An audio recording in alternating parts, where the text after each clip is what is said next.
அம்மா தாயே, நான் என்ன பாவம் பண்ணேன்? எதுக்காக எங்களுக்கு இப்படி ஒரு தண்டனையும் வேதனையும் கொடுத்த? உன் மனசு குளிரணும் தானே உனக்கு கூழ காய்ச்சி ஊத்தணும். எங்க நெஞ்சில நெருப்பு வைக்கிற மாதிரி இப்படி ஒரு நிலைமையை உண்டாக்கிட்டியே, ஏன் இப்படி பண்ண?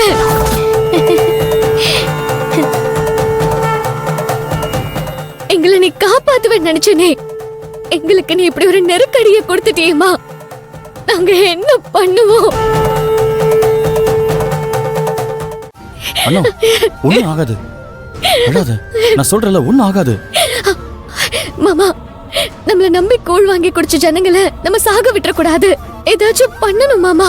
ஆமா கண்ணே, எப்படியாவது எல்லாரையும் காப்பாத்தணும். அப்பா, அண்ணா, யாரும் பதட்டப்படாதீங்க.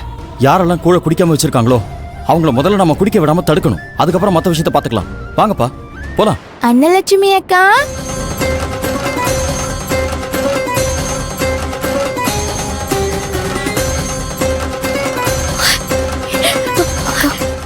காளியம்மா, உனக்கு ஒண்ணும் பண்ணலையே? எதுவும் பண்ணல. உனக்கு மயக்கமா வருதா? ஏதாவது பண்ணுதா? சொல்லு காளியம்மா, சொல்லு. அக்கா நீ கவலைப்படாத. நீ நினைக்கிற மாதிரி எதுவும் நடக்கல. கூழல இருந்த விஷத்தெல்லாம் காளியா தான் எடுத்துட்டா.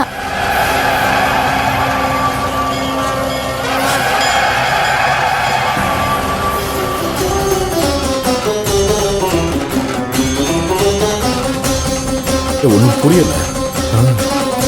எப்பா, எல்லாம் இந்த ஆத்தாவோட மகிமை தான். அந்த ஆத்தா இருக்கிற இடத்துல தப்பு நடக்க விட்டுருவாளா? ஆத்தா நம்ம உசுரெல்லாம் காப்பாத்திடுச்சு. ஆத்தாவோட மகிமையே மகிமைதான்.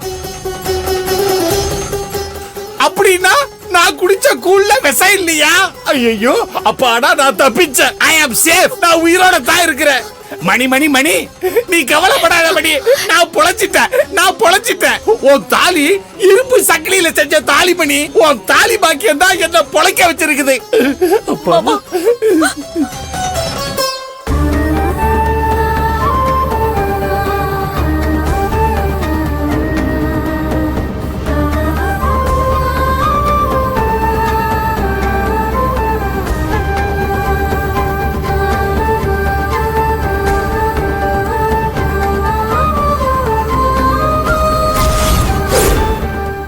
தாயே காளியம்மா, ஒரு பெரிய பழியில இருந்து எங்களை நீ காப்பாத்திட்ட.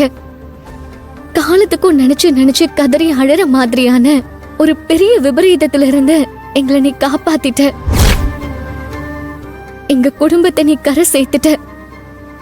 ரொம்ப நன்றிமா, ரொம்ப ரொம்ப நன்றி.